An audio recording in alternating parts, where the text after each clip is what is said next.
As you can see, we're at Rising Sun, Indiana, at the old Andrew Carnegie Library. There's a piece here on the wall. This was built, dedicated in 1916. So it's going on 107 years old. It was used as a public library for many years, and now it's been converted to the Southeastern Indiana Veterans Museum. Here in the entranceway, here's some money right here that when I was in Vietnam in 1967 and 1968, you couldn't use American money.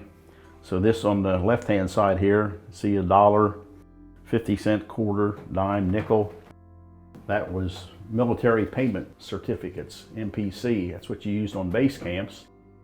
And you were out in the countryside in the villages, you used this, piastres. It was 118 piastres to the American dollar. Down there's a silver certificate, United States dollar, that I carried with me. And this money here is from Hong Kong. I think it was 620 Hong Kong dollars to American $100. I took R&R there for 5 days before I came back from Vietnam. This is a display of the American flags, the United States Army, Marine Corps, Navy, Air Force, and the Coast Guard. And in between that one, there should be a sixth one now. The Space Force is the newest one. Down here, you'll see this sign, Reserve Combat Wounded. We've put dozens and dozens of those up at area businesses here in southeastern Indiana and even a few in northern Kentucky. We usually put them up where there's already a handicap spot for people to use. And it's not so much just to have them a spot reserved, but when people see that, they think of the combat wounded, the Purple Heart recipients. There's for something for the United States Marines. A buddy of mine made this, the Pledge of Allegiance. He and his wife make those, donated it to the museum. You come into the main part of the old library, and you can look and see out through here how wonderful this floor looks. Until last year, in 2022, when they did the major renovation of this, thanks to Ohio County Council, we got the money to paint these walls, also converted the lighting to LED lighting from the old 8-foot light bulbs, fluorescent bulbs. Took the old carpet out of here, which was just downright ugly, popped the plywood up that was covering this floor, and then a local guy, Bobby Adams, sanded the floor, stained it, put a clear coat on it, and I think it looks just beautiful. It turned out a lot better than I ever thought it would. But here on this wall, when you turn around and look, there's two paintings up here. Both of these paintings were painted by a local artist out of Cincinnati by the name of Mark Theskin. And he comes to our banquet that we have every year out at the Trinity Christian Center on Pribble Road. And we'll have about 500 people there, 150, 175, 200 veterans that we honor, present quilts of valor. And he comes out there and paints one of these pictures. One of them was donated to the Korean War veterans, and one of them was dedicated, the one there with the statue of the 3 soldiers was donated to the Vietnam Veterans Chapter, and they gave them to me to put here where people could really see them. Come over to this side, and you'll see a lot of pictures in this library, museum, of different things we've done through the years. This one here, every year I'm on stage at the Lawrenceburg Fall Fest, honoring Purple Heart recipients with beautiful Purple Heart plaques. This one here, particular year, was the first year that I ever did it, back in 2008, with a singer by the name of Aaron Tippin. He really got involved in it. We had a great time with him. Here's a uniform dedicated to my classmate, Larry Fogel. And here's the frame that I take to the schools when I go talk to them. It has the pictures on the right of Tommy Denning, my classmate, and Larry Fogel. They were the only two from Lawrenceburg, Indiana, who were killed in Vietnam. Larry left school early. He was only 17 years old, promised his family he would finish his education in the Army. And there was like 12 kids in that family, so he could send some money home to help raise the kids. He was born December the 16th, 1947. So he was actually about 6 months younger than I am. He probably should have been in the class of 66. But anyway, he was in my class of 1965, and he was in the 173rd Airborne. And when he was in Vietnam, he was wounded, received his first Purple Heart when he was 17 years old. And there was a lot of controversy in the United States at that time. So they pulled him out of combat, took him back to Benoit. And on December the 16th, 1965, Larry turned 18 years old. And they asked him, "You ready to go back out and join your buddies?" And he said he was chomping at the bit to do it. 4 days later, he was up in an area where I eventually wound up 2 years later, up where the Parrot's Beak, they call the Parrot's Beak, where Cambodia juts into South Vietnam, the Hobo Woods, the Iron Triangle. And he was 18 years and 4 days old when he was killed in action. And I give a lot of speeches at schools, high schools, and I ask the kids there, say, how many of you are older than 18 years and 4 days? And a lot of hands go up. That's pretty young to die. Tommy and I were only 6 days apart. Tommy was born June the 6th, 1947. I was born June the 12th, 1947. Grew up together in Lawrenceburg, graduated together, went to work at Segram's after we got out, and then Tommy fulfilled his lifelong dream. His dad was a Marine in World War II, and he always said, growing up, I'm going to be a Marine just like my dad. I'm going to join the Marines. And the last day that he worked at Segram's, I was working with him. He said, well, you know, this is it. I'm off to become a United States Marine starting tomorrow. And he did. And not too long after that, I went into the Army on November the 2nd, 1966. Finished my basic training at Fort Knox, went to Fort Gordon, Georgia. And in early March, I was at Fort Gordon, called home, and they gave me the news that on March the 2nd, 1967, Tommy had been killed in action as a United States Marine up near the DMZ in Vietnam. That's an actual Purple Heart in that frame. And I take it and show it to the kids, and their school pictures are there and the stories from the paper. I want to make sure they're never forgotten. And I also take this frame to the schools with me to show kids what actual medals. This is mainly for Vietnam veterans, because you've got a Silver Star here, which is the third highest award that you can get for gallantry in action, with the Medal of Honor, which a lot of people refer to as the Congressional Medal of Honor being the highest. And then you got a Distinguished Service Cross or a Navy Cross, depending on branch of service you're in. And then a Bronze Star with V for Valor, the Combat Infantryman's Badge, the CIB, a Purple Heart, Army Commendation Medal, Army Good Conduct Medal, National Defense, Vietnam Service, and Vietnam Campaign. So that's most of the basic awards that you can get being in the service. Silver Star and Purple Heart and Bronze Star are basic medals. They're medals of valor. Other stuff on here, there's a guy that was killed in World War II down in the South Pacific, and his name was Everett McKinley. And he was the U.S. Army, 152nd Infantry Regiment, 38th Infantry Division, and he died, was killed in action right toward the end of World War II on May the 2nd, 1945. And he's buried at Fort McKinley Cemetery in Manila. Over here we've got uniform of my old buddy, Captain Bill McClure, World War II Army captain. And anybody from the Rising Sun area, probably here in southeastern Indiana, remembers Captain Bill. He was quite a character. Took him to a lot of schools with me, parades, banquets. And that uniform there, he got when he was in ROTC. Before World War II started, he was at Purdue University. And up to the day he died, he could still wear that uniform. He would fit into it. He gave a lot of speeches in the area. Went to Washington, D.C. with me on my first honor flight. In 2008, was one of my 4 wreath presenters at the Tomb of the Unknown Soldier. And I helped him finish it up.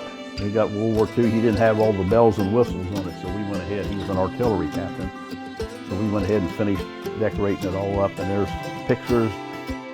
I got about 5 frames like that of him around this museum because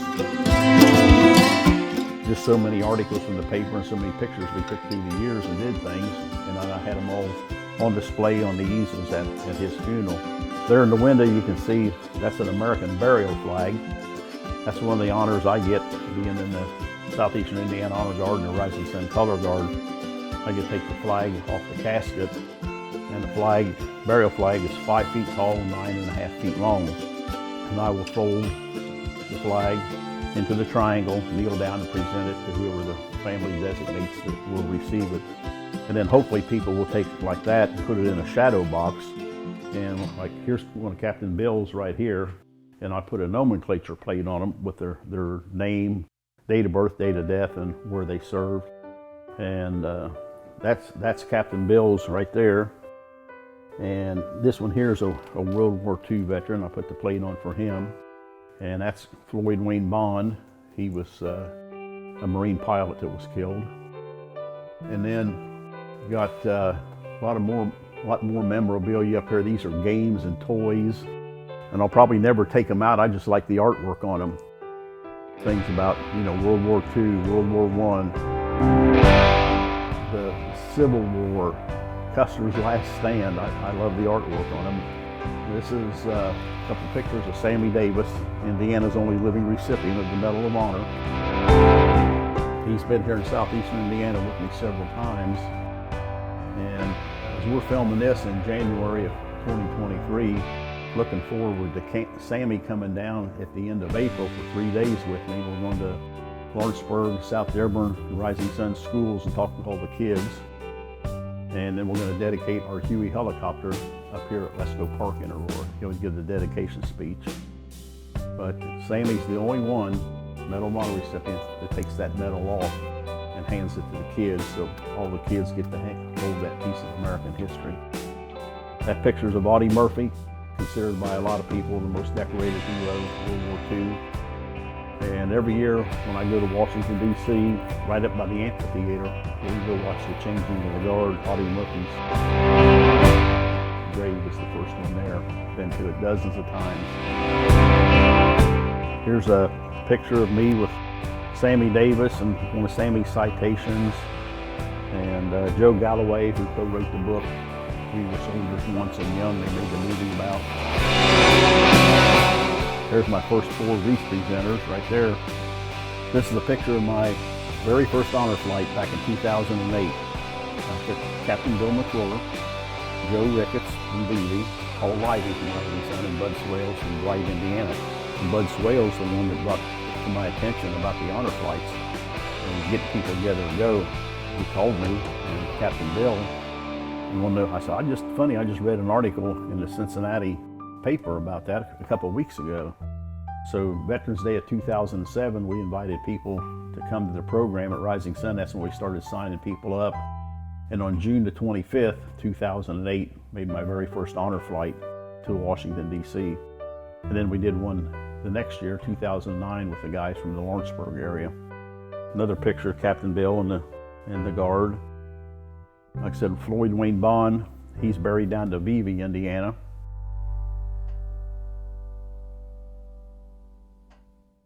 And here's my second honor flight when I took the Lawrenceburg guys and marching out. And there's Buddy Foster, who's dead now. Dick Horn, who was Mr. Veteran of Southeastern Indiana, led the Lawrenceburg Color Guard for better than 50, maybe 60 years. And Clyde Myers, who was World War II Purple Heart recipient. And this is the guy here who's the only one living, George Klopp. He's 96 years old. He's still in the Southeastern Indiana Honor Guard with me. He's just an amazing man. He gets out and goes, never misses a Bengals game. He goes to the stadium, and you'll see him out walking the streets of Greendale even. Here's some more models, planes and stuff. I'll never put them together. They're just here for the remember the USS Arizona. Here's some uniforms right here. My buddy Jerry Bondurant, who was the 101st Airborne, Screaming Eagles. That's the Screaming Eagles patch right there, 101st Airborne. And Jerry was proud of being airborne and with the 101st. And then there's a picture in here, a uniform, I'll show you later, World War II Navy uniform that was his dad, Charles W. Bondurant, and a uniform of his grandson, Brett Bondurant. Right here, some of this, you'll see these frames up around the museum. On September 28, 2011, Jerry's grandson, Brett, lost both legs in Afghanistan. You can see right here. Take a look at him. He looks like he's 15 years old. Just a kid. It just breaks your heart to see that. But made a remarkable recovery. Now walking prosthetics. Has a beautiful home donated to him by Homes for Our Troops out of Taunton, Massachusetts. And now he's on their board. He goes around the country helping to dedicate houses and changing the lives of others. He's not only married, he's got 3 beautiful kids, 2 daughters, and then they just got a son that's about 8 or 9 months old now. And he's finally getting an opportunity to live the American dream, but he paid a heck of a price for it. There's a uniform for Charles Clinton Chalky Fleet, who's right across the river from Lawrenceburg at Petersburg, Kentucky. Chalky was over here, the 25th Infantry Division patch. He was stationed the same place I was, only about a year later. But you see this ribbon right here on top, that represents the Medal of Honor. Most people refer to it as the Congressional Medal of Honor. But it was a posthumous award. He died saving 6 or 7 other guys from a grenade the enemy had thrown in. And he's buried right over here at Petersburg, Kentucky, and every year at Christmas time, I make sure one of the wreaths we get from Baylor Trucking Company, from wreaths across America, we take one over, and I've had my grandkids go over there and help put the wreath on his grave. This is a World War II uniform, and I finished decorating, putting the ruptured duct. That's the honorable discharge from World War II, and then they've got a pin for it. And I put the brass on it, his medals, and these 3 years, and each one of these are overseas bars, and that's 3 years in the service. And this is what they call an Eisenhower jacket. You'll see some of the other ones that are long coats just like that, but this is one General Eisenhower made famous. He liked that short, so it's referred to as an Eisenhower jacket. Now they've gone back to these brown uniforms where I had the dress greens when I was in, and up a couple of years ago, now they've gone back to the brown uniforms. Eventually all these will have the information on them, who they belong to, and when they served, and where they served. This uniform here belongs to Walt Bryant. And as we're filming this today, yesterday was the 5th anniversary, January 17th, when Walt Bryant was murdered. You can see all of his ribbons. This man did 2 tours in Vietnam.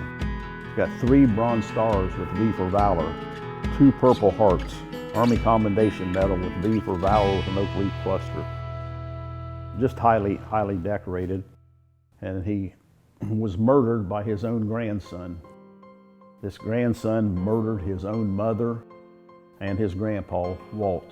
And he's in prison now, will be for the rest of his life. He's not eligible for parole till he's 118, but it's just a shame that you lose an outstanding man like Walt, a true American hero, to some punk. And I'm sorry, but that's letting him off easy. I went to Fort Knox, Kentucky with Walt, Jerry Bondurant, and Brett Bondurant, and the Korean War veterans gave me the money, $1,500, to buy these 2 uniforms, one for Brett and one for Walt, so they could go to banquets and places and wear their dress blues. And I'll show you a shirt over here later that Walt wore. A lot of times he had a sport coat that he wore and had all the actual medals hanging on it, and They're on a shirt over there. He put them on a shirt for display, all the medals. That's what you call a true American hero. And over here in this corner, that's Luther Rice's uniform. Luther Rice was an enlisted man. He was a E7, and then they talked him into going into becoming an officer. Became a second lieutenant, then a first lieutenant, and retired as a Marine Corps captain. One of the finest men you would ever meet there too. He served, went in when he was only 17 years old. He graduated in May and he didn't turn 18 until the following December. He was already out of training, but made a career of the Marine Corps, served in Vietnam, 2 tours in Vietnam. And there's a lot of pictures of him right there. I had those on display at his funeral. He gave me that uniform. Unfortunately, he came down with ALS, amyotrophic lateral sclerosis, the Lou Gehrig's disease. And just to watch a man that big and that strong just go down where he couldn't do anything. And I told him, I said, I'll put it on a mannequin and hang it down in the museum. And he said, well, you got the hat? And I said, well, I'll get a head. He said, no, you won't. He said, you get a mannequin that's about 6'1", 6'2", like I am. And I said, yes, sir, Captain Rice. That's why he's on a full mannequin. All this stuff I had on display in his room at Ridgewood before he passed away. And I was with him the morning when he passed away. I was sitting right next to him at his bedside. There's pictures up there. The 2 on the outside are World War I doughboys, and the one in the middle is Civil War.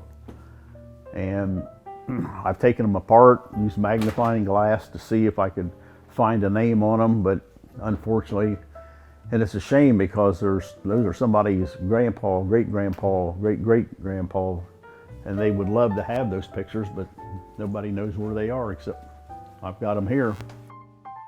To me, they're a lot like the guy in the Tomb of the Unknown Soldier in Washington, D.C., knowing but to God. Just some more memorabilia people have given. Some of the stuff out of the old VFW Hall. That's when the Disabled American Veterans, Chapter 75, received their charter. Here's some more pictures of Walt when he was young, paratrooper. There he is with his wife. Several of us Vietnam veterans were her pallbearers. She died a couple of years before Walt did. I'm looking at the picture right down there. At the bottom, there's Jerry Von Durant, who's dead. Joe Holloran's passed away, and then there's Brett and Walt, who has passed away, and Ron Spurlock. So 60% of that picture is gone. A lot of American history right there in that picture. And this is Paula's brother, Mickey Curry. He served in the Air Force for 4 years, served in England, and then went to Utapao, Thailand for a year. And then he came back to the States and finished up his 4th year at the Pentagon in Washington, D.C. That's his United States Air Force uniform. This is a uniform. When the guy was in the Vietnam veterans, they wear these camos. There's the pants and belt to lead parades and stuff. I just never got into that. The guy who was the commander / president of the Southeastern Indiana Vietnam Veterans of America, Larry D. Fogel, Chapter 71, named after my classmate, Fred Lester. This is his uniform. He was Purple Heart, Bronze Star from Vietnam. He was had that position for like 27 years, and then he died last year. But that first Cav donated the hat. His granddaughter kept the pants. She wanted those. And here's some books. And there, of course, that's the famous picture from Times Square at the end of World War II. Most people have seen that picture and know what it is. And here's just some general memorabilia and pictures and certificates. That's a UH-1D Huey gunship. The one we have at Aurora is a UH-1H Huey Iroquois. They're just some minor differences in them, but that's a Huey helicopter like we flew into Vietnam. And there's a model of a B-17 there and a picture up on the wall of a B-17. And that's what Bill Rawling, who was shot down in a B-17 in World War II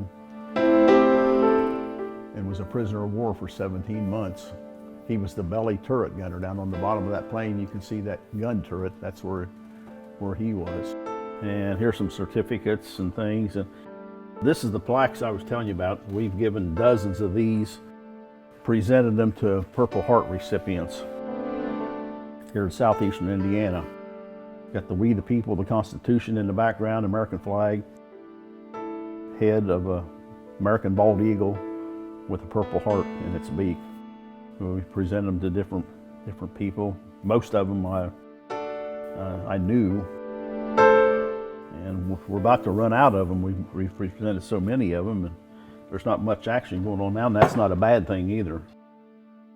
We've even presented some posthumous awards to family members, especially 2 that were killed in Iraq and Afghanistan.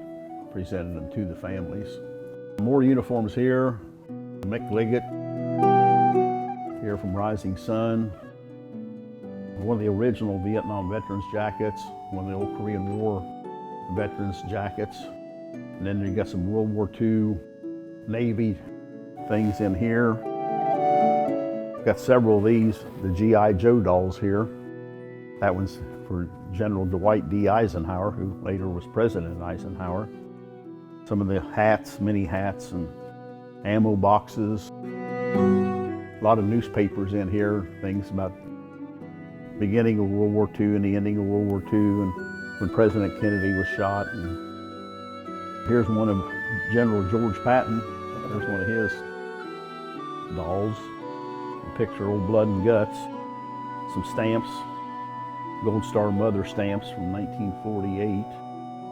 This here is a Civil War, actual Civil War discharge papers, and 2 bullets from the battlefield at Gettysburg. That one there's fallen down. But that's actual Civil War memorabilia. Thing here of a guy that I honored. He was a World War II Marine, and his family had me come out to Sunman, Indiana, and present him with his shadow box with all of his medals. Had a nice big ceremony for him. Life magazine with Audie Murphy. There's stuff about the Japanese surrendering up there. This is a uniform of Dale Bowman. He used to run the old Mug and Jug here, restaurant and food locker in Rising Sun. Knew Dale really well. And see, that's the longer jacket. And this is an Eisenhower jacket down here, the short version. And there's an Eisenhower jacket. That's a modern day dress greens for the Army that they just quit using. Color guard uniform, a Vietnam veterans jacket. That was Jerry Bondurance and Jerry's shirt that he wore. Here's Jerry's dad right here. Grandpa of Brett Bondurant. There's Nick Ulrich, my buddy Gary Minnick from Kokomo, and I at the Indiana Memorial at World War II in D.C. They all went on a trip with me. And there's stuff up there, President Kennedy's books and records and papers from when he was killed, assassinated on November 22nd, 1963 in Dallas, Texas. Here's a frame of all the medals that you can be issued. Medal of Honor, of course, is at the top. It's the highest, and then going down in rank. Here's some markers, bronze markers that go on tombstones. Got these from a local funeral home. These were ones that they sent duplicates of, or there was a mistake on them, so didn't want to throw them away, so gave them to me. Here's a G.I. Joe doll of General George Armstrong Custer, picture of Custer. Got a lot of Custer memorabilia in my collection. This guy here, Don Morphy, I did a lot of work with him. Just talked to him a few weeks ago. He's getting too old to travel now. He's up about 90 years old, but he's traveled the country every year for many years, 5-6 weeks at a time, he and his wife Myrna, who's now dead, and they would go locate all the tombstones of the Medal of Honor recipients across the country. So if you go on Find a Grave or someplace, most of them, you find a Medal of Honor recipient, it'll say photo by Don Morphy, photo by Don Morphy. And he got me involved with getting one for a Charles Seston down at New Albany, Indiana. I went down and got everything set up, and we ordered the tombstone, and that was a colored picture. You could see it was in gold, really beautiful stone. And Paul and I took it to New Albany, turned it over to the cemetery down there, then went back the next week, and they had Civil War reenactors and had a rededication with the mayor and the city manager and everybody. There's the beer we had in Vietnam, 33 Bomney beer. It's really not too bad of a beer. If it would have been cold, it would have been better. Here's a big 48-star flag. Of course, that would have been in use during World War II. Here's the board from I&M, Indiana Michigan Power, AEP, where I retired from. That used to hang in the lobby before they tore the plant down. So they gave it to me. It's got, like, here's mine right here. U.S. Army, 66 to 68 Vietnam, guys that I worked with. And there's several blanks on there. And one of these days, before I get too old, I'm going to go back through and some of the guys who were World War II veterans that worked there, when they put this up, weren't working there anymore, and I'm going to find out their information and fill all those with people who actually worked there. Here's a airborne statue a buddy of mine gave me, and I put the 101st Airborne Screaming Eagle patch on there in honor of Jerry Bondurant. This is a World War II dress green, or Korean War dress green for Don Curry, who was father-in-law Pee Wee Curry's cousin. That's his United States Marine Korean War dress uniform. And there's the one I was talking about earlier, Walt Bryant. And those are his medals. When you've got the uniforms and they've got the ribbons on them, the ribbons take the place of wearing all the medals. Walt did that with all the medals. He's got his 3 Bronze Stars and 2 Purple Hearts and all of his other awards. And he was even on a national rifle shooting team. Quite a man. There's Jerry's Post 59 jacket, color guard jacket. There's a Navy dress blues and more Armies. There's a Command Sergeant Major. These are pretty neat. These are what, like, Bill Rawling wore when they were flying in World War II. Those B-17s are lamb's wool because it was so cold. They didn't have heaters in those planes, and they did try to stay warm. Navy blanket, sleeping bag. This was belonged to one of the bus drivers here at Rising Sun. I just did his funeral last year. My bus driver. Your bus driver, Bob Bailey. And I took it up, had it all dry cleaned, and I got to get all the bells and whistles and put on it, and then we'll have it ready to go.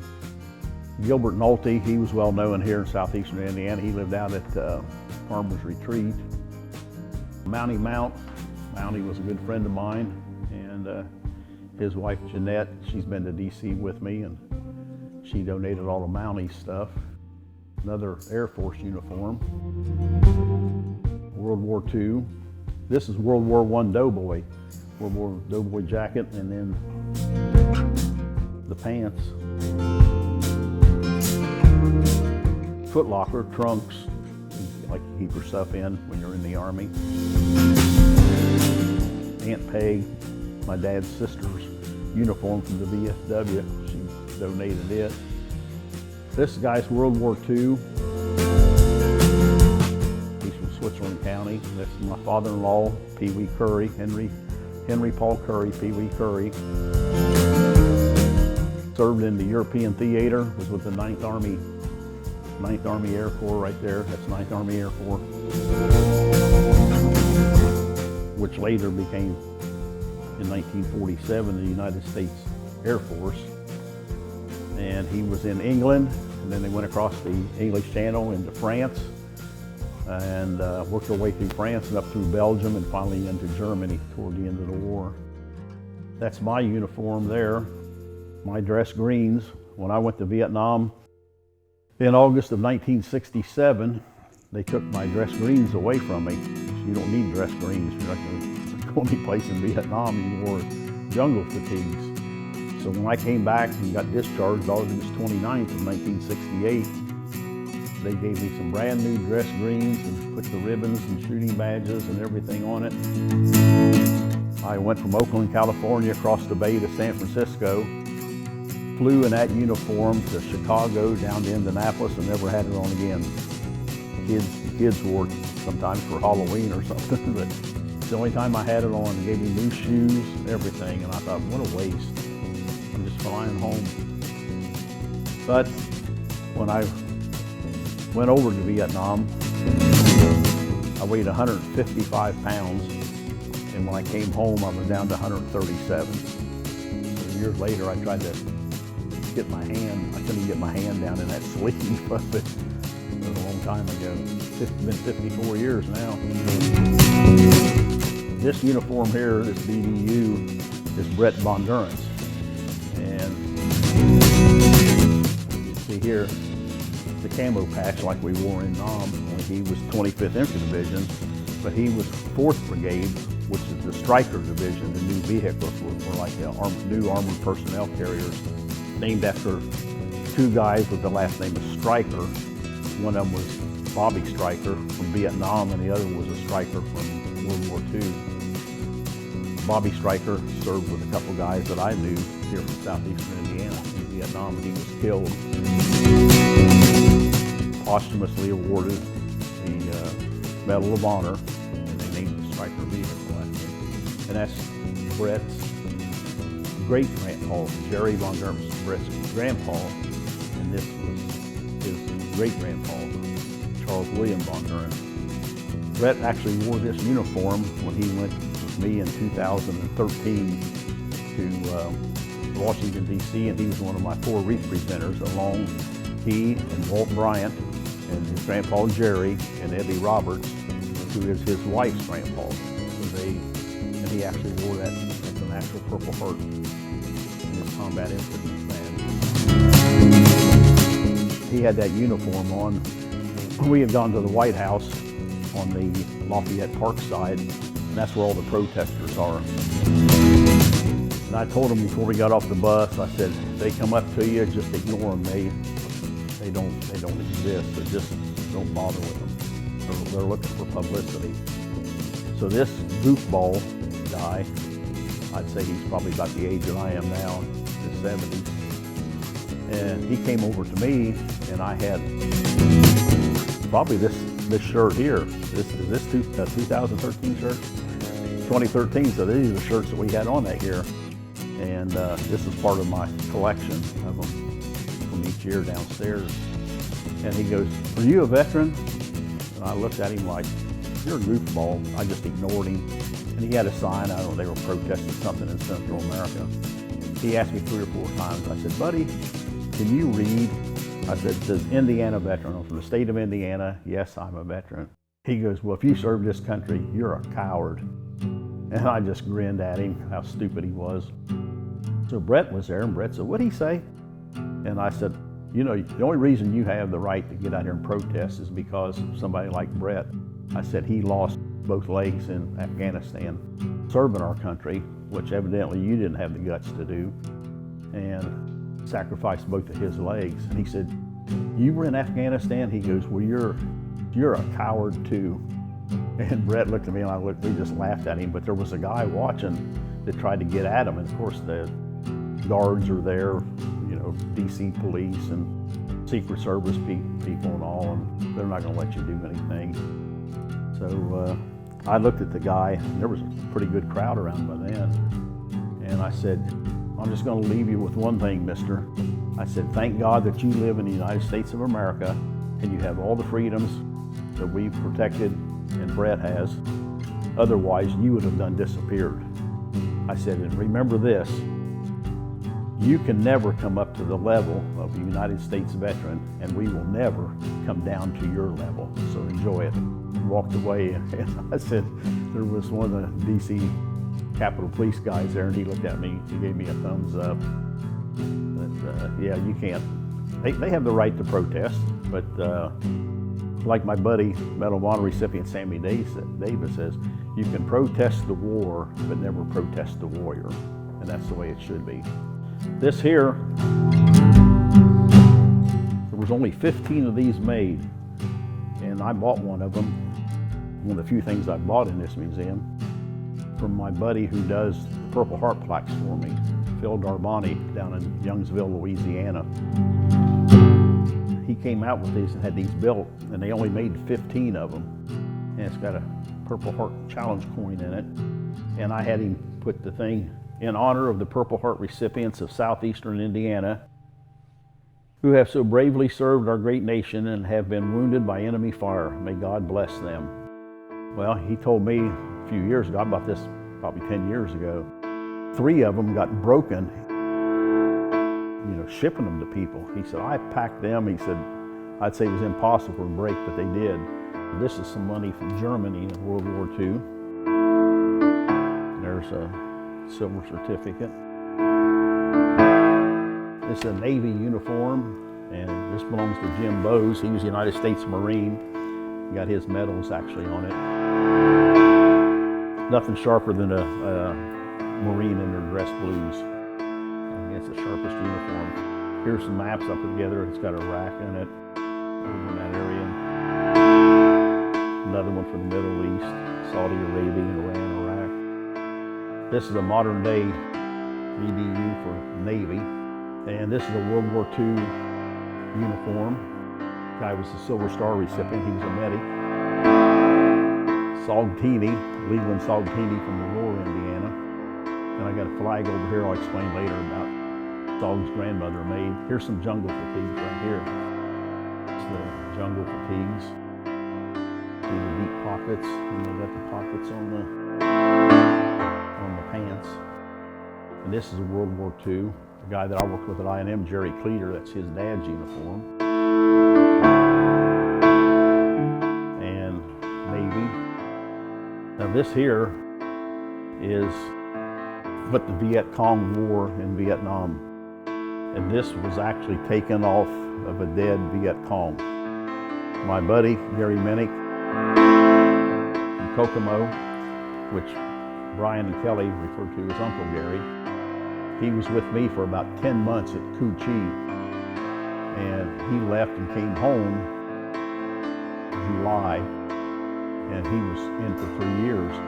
So when he went to come home, when he went back after a 30-day leave, because he had it figured out, they were starting to give some early outs. When I got back from Vietnam, I still had 62 days of active duty. They just said, go on home. You got less than 90 days. They didn't reassign me. Thank God they didn't. And Gary went back, and they sent him up to Dao Tiang, which was part of the 25th Infantry Division. So that, say, I got home, discharged August 29th of 68, so that was in February of 69.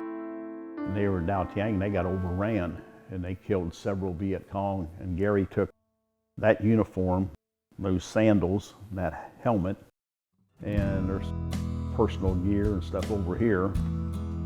And he also got his Chi-Con rifle, and they let him bring that home eventually, which he gave to me, and a certificate with it, and makes it a war trophy. So that makes it really valuable when people collect stuff like that. If that uniform could talk, it probably tells some pretty good stories. This is a guy's funeral that lived down below town here, that I did his, and his family brought his uniform up. He's a Vietnam veteran. I presented him with a quilt of valor. We presented these beautiful quilts of valor, and I'll show you one downstairs to a lot of people here in Southeastern Indiana. That's my grandpa, Charles Andrew Gentrup, Spanish-American War veteran. That's his actual burial flag. He died March the 3rd, 1944, and I wasn't born until over 3 years later, June the 12th of 4 years later, because he died 1943. Yeah, so I was 4 years later I was born. That's his actual burial flag. And this Doolittle here, Gary Doolittle, that's his flight suit, and that's his dress greens. He was a helicopter pilot shot down and killed trying to rescue wounded soldiers. Awarded the Silver Star and the Purple Heart. This is World War I doughboy. You can see in the hat. And my buddy did some of the stuff over there, Stephen Hedrick, that I graduated with. This is his wife's grandpa. And she's going to give me all the information and everything for it. And she's going to bring his baby sister down. She wants to come see it. She's 101 years old. So that's going to be, and there's some of the stories that I've done for the paper and Purple Heart recipients. This is an M1 rifle up here, like we use in the Color Guard and Honor Guard. Here's maps of Vietnam. And right, that's what I was talking about earlier, where Larry Fogel was killed. This is Cambodia, here, Vietnam. There's where I was, right there at Cu Chi. And that's what they call the parrot's beak. See how it sticks out? The parrot's beak. And there's the Iron Triangle and the Hobo Woods and that area northwest of Saigon. And there's Big Joe Holloran's uniform. And Dave Tiki, a buddy that I grew up and graduated with. He's the one that got me into all this stuff. Because Dave was really Mr. Veteran here in southeastern Indiana and went to Washington, D.C. with John Pop Holland to complain about the treatments of the prisoners of war for years. And he got a hold of me when Dave's the one that brought the moving wall into Lawrenceburg High School. And he called me when I was working and said, I need some help. I said, Dave, I don't have time. I'm working 15 hours a day on outages. He said, well, we've got some time. And that's when we started on the project, finding the names and the pictures of the ones from southeastern Indiana, from Dearborn, Ohio, Switzerland, Ripley, and Franklin counties that were killed in Vietnam. 51 names. That's a 49 star flag back there. Most people, I take that down, take it to school to show to the kids. I just did for Veterans Day last year. Most people never see an actual 49 star flag because they were only in use for about 6 months. When Alaska became a state, 49, and 6 months later, Hawaii went to the 50 star flag, which we still use today, so you don't see many 49 star flags. And here's some more posters and maps, and that's just a replica of an M16 up there, which we carried in Vietnam. Some more of the G.I. Joe dolls, the Medal of Honor recipients. There's Gary Von Dermott later on in life in the corner when he was young. Some rubbings. Tommy Bennings from the wall in Washington, D.C. And the reason I did two names is because Paul Carter and Tommy are next to each other on the very top line on panel 16E, line 1. They were killed together in the same ambush. There's another big plaque. That's Jerry's dad there, Brett's great-grandfather. Jerry when he was younger, and Brett.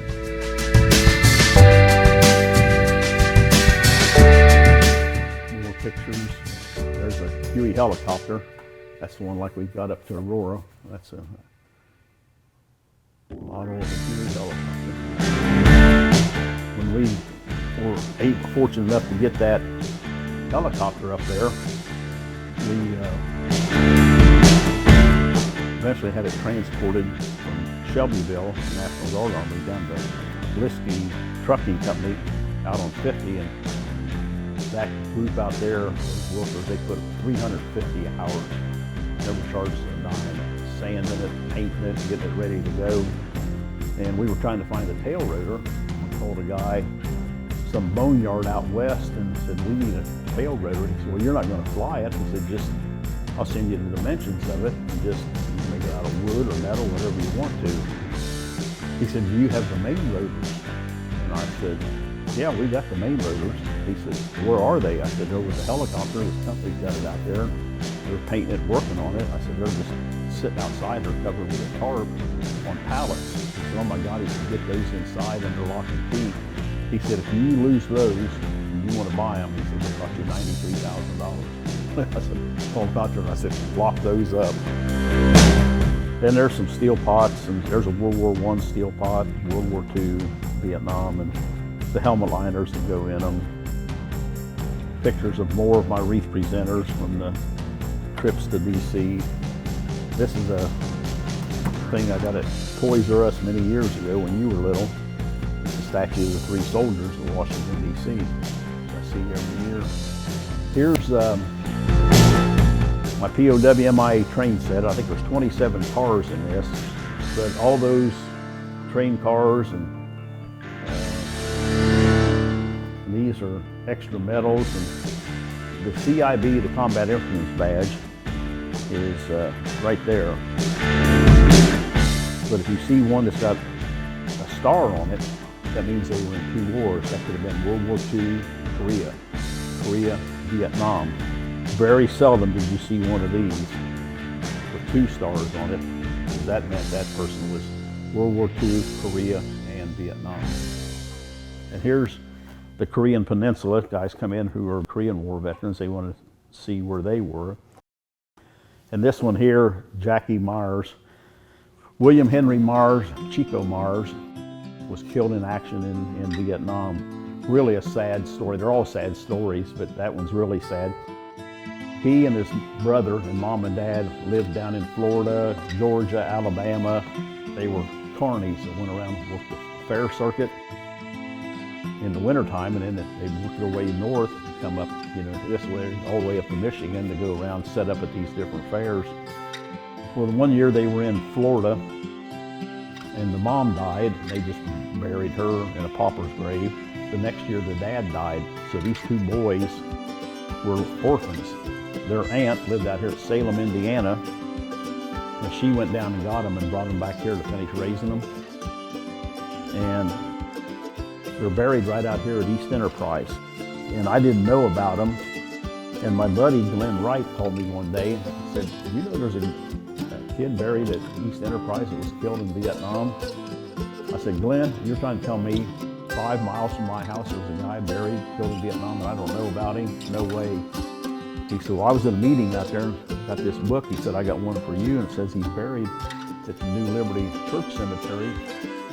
I said, I'm going to go look. So I went out there, and I was dumbfounded. I was shocked. I couldn't believe it. But nobody knew about him, or they just kind of left him out there and forgot him. But his brother's buried there with him.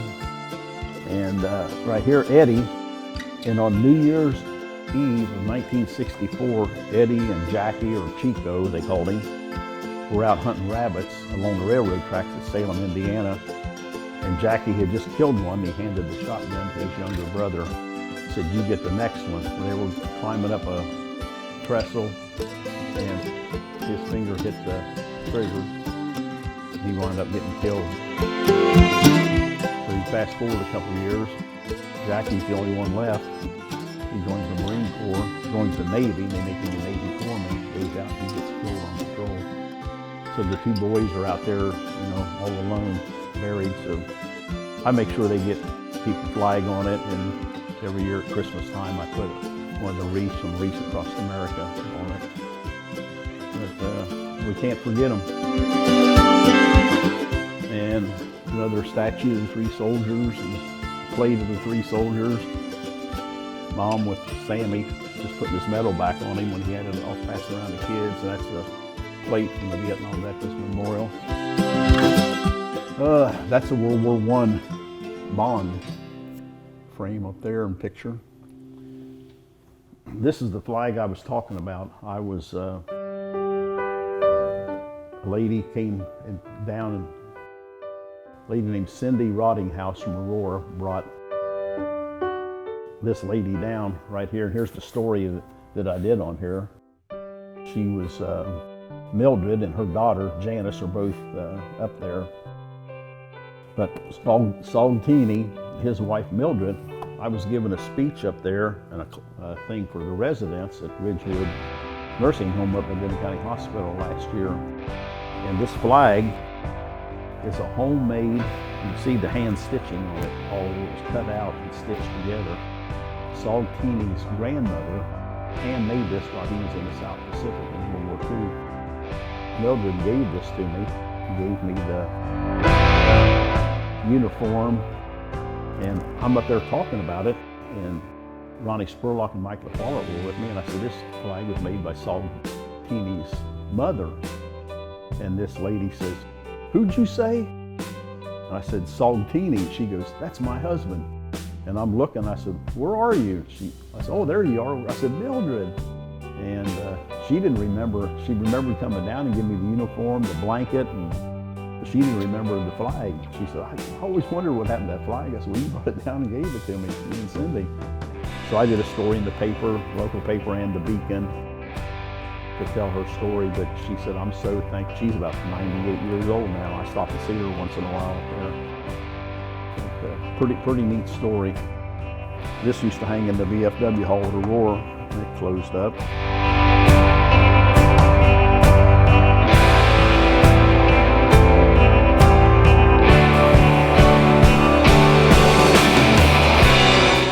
Some more things about Kennedy.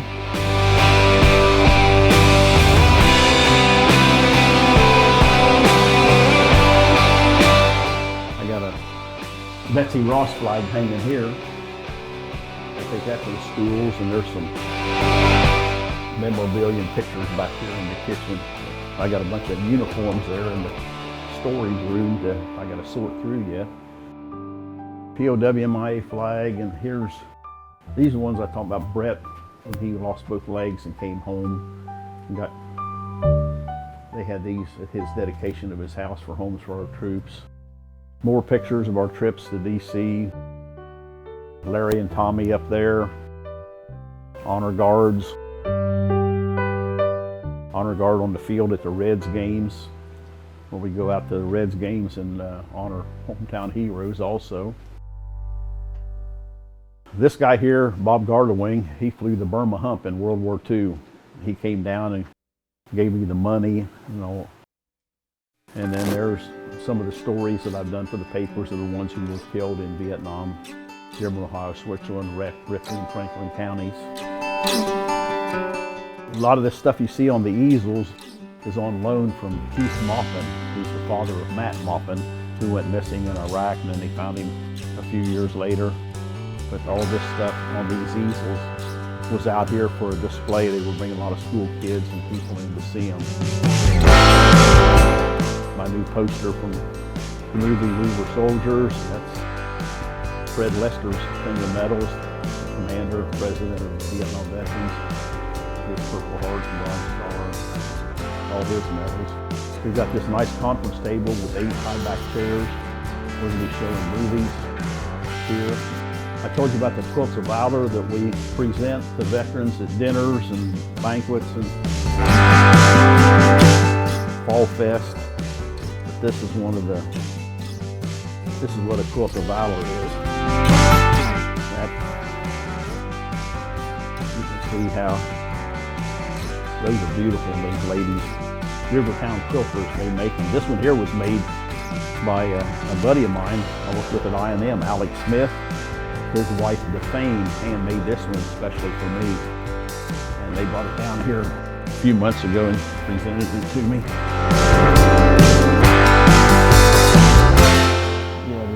Beautiful quilts. We just presented 12 of them in December at our annual dinner.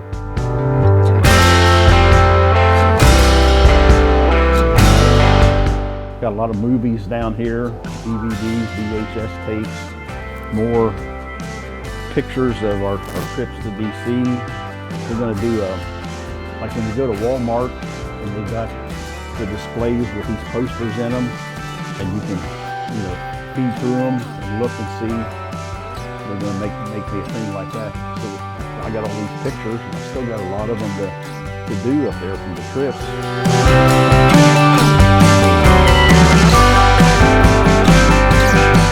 There's Grandpa's poster from when he died. He had the case on and the horse.